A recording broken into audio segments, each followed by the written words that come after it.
Hi, Becci tenBensel. Welcome to Compass, and thank you so much for taking the time to join me to talk about this issue. Can you start, please, by talking about the Women's Rural Advocacy Program and the work that you and your organization do? Yeah. First of all, thank you for inviting me to come and meet with you and talk to you today.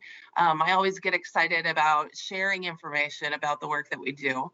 RAP was started in 1994, and uh, we were originally funded to provide services to victims of domestic violence in Lincoln, Lyon, Redwood, and Yellow Medicine counties. And we have outreach offices. We have one in Granite Falls. We have our main office is in Marshall. And then we have another office in our Redwood Falls community. So, can you explain what human trafficking is and how it impacts people living in rural areas specifically? Human trafficking involves the use of force, fraud, coercion to obtain some type of labor or commercial sexual act.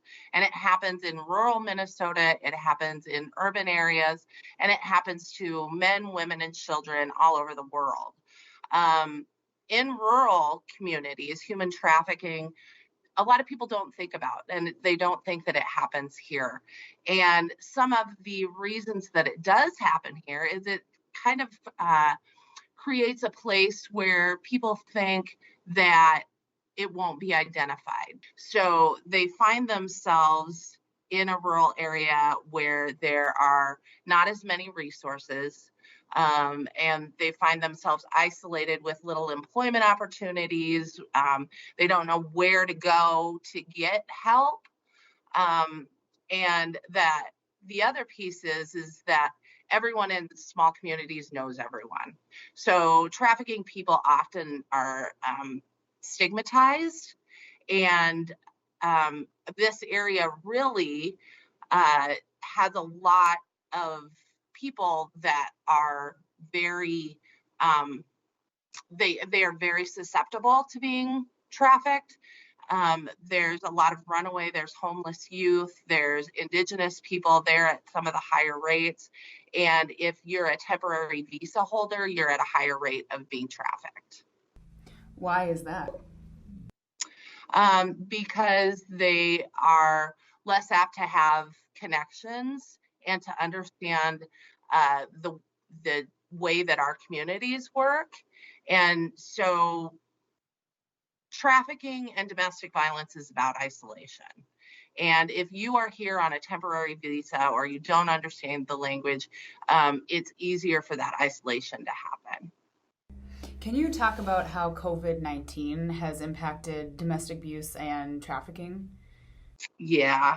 Um, when COVID started, kind of at the beginning, so March 2020, when things really kind of got brought to a head, and then the stay-at-home orders and all of that kicked in. What we saw was that victims um, stopped calling. Like we saw a real number or a real decrease in number of people reaching out to us.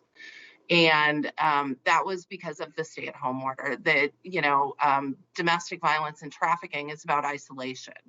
Well, stay-at-home order just feeds that. A lot of times people get support from, their doctors, their nurses, teachers, they and family members. And that was taken away. And so we saw a real decrease in people reaching out.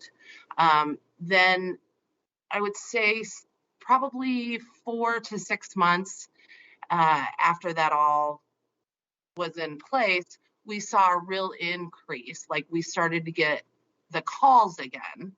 And so that started to pick up.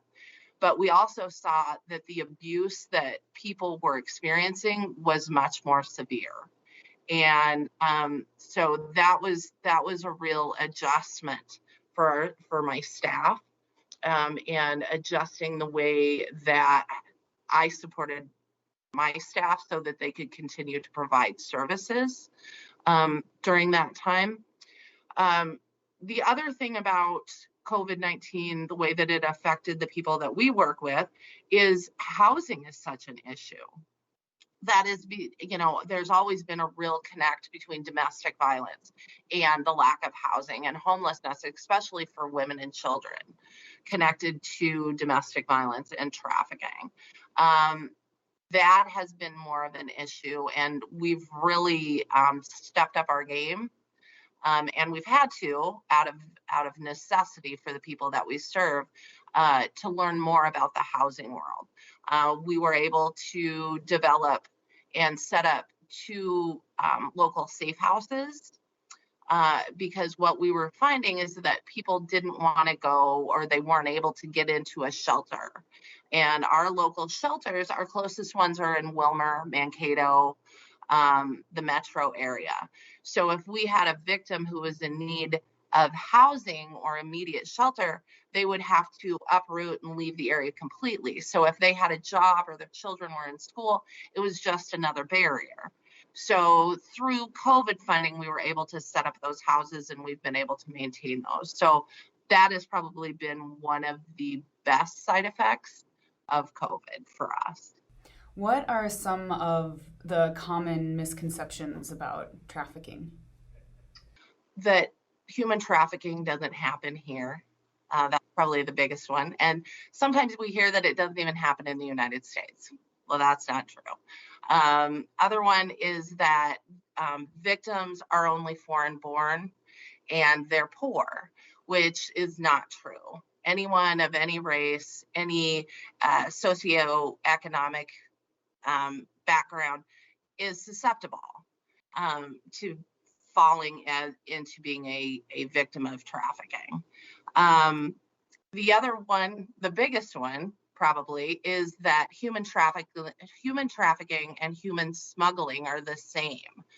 A lot of times when people hear about trafficking, they think about the vans, the white vans with somebody that, comes in and grabs someone and sticks them in the van. That's not the way that trafficking works.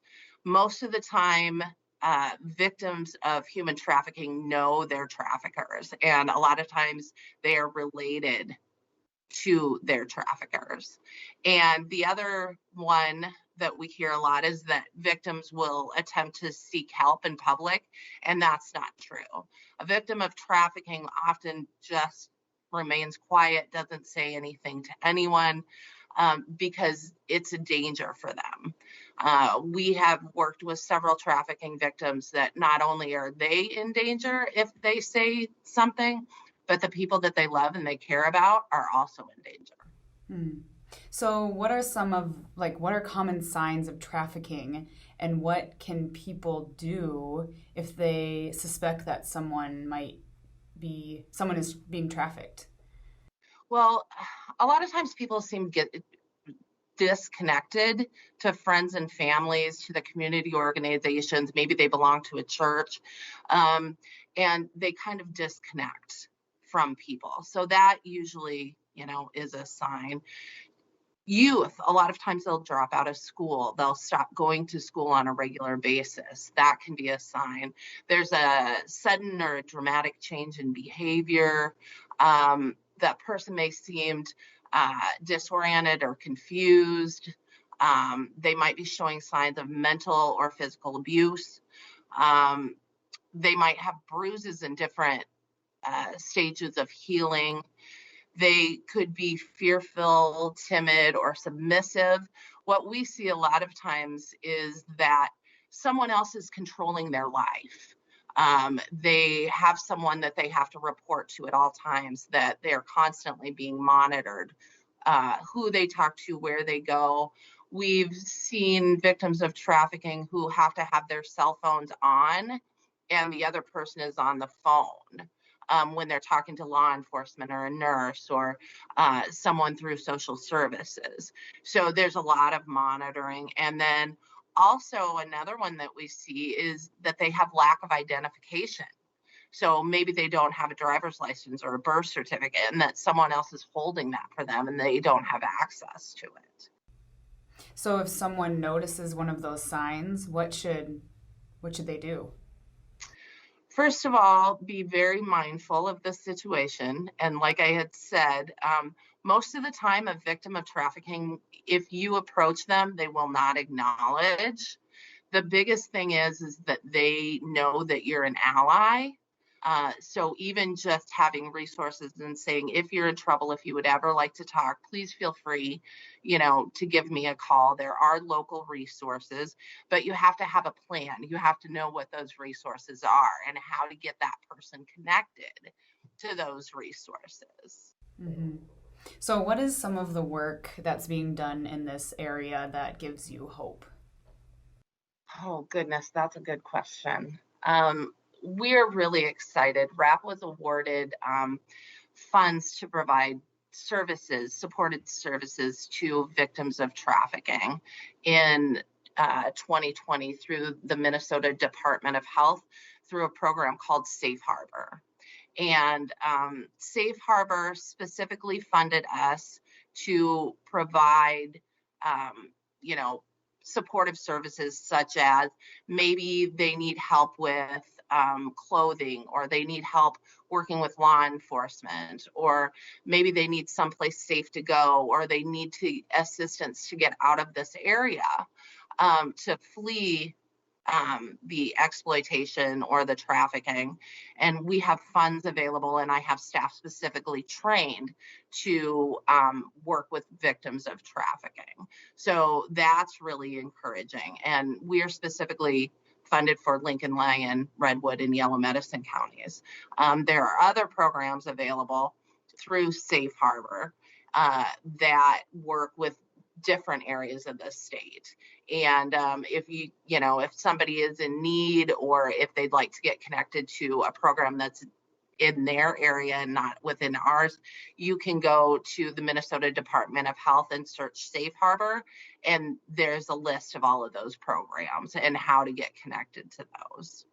So, little background on Safe Harbor. Safe Harbor is a program that it is a law that was passed in 2011. That's kind of where we started from. And for the first time in 2011, Minnesota youth who engaged in prostitution were no longer looked at as criminals, but as victims and survivors of the crime. Then in 2014, there was a lot of work that was done to help develop kind of a network for those people looking for resources. So, having the resources available, distributing that money throughout the state so that if you're not in the metro, if you're in northern or southern, or western or wherever you're at in the state of Minnesota, that you would have access to those resources.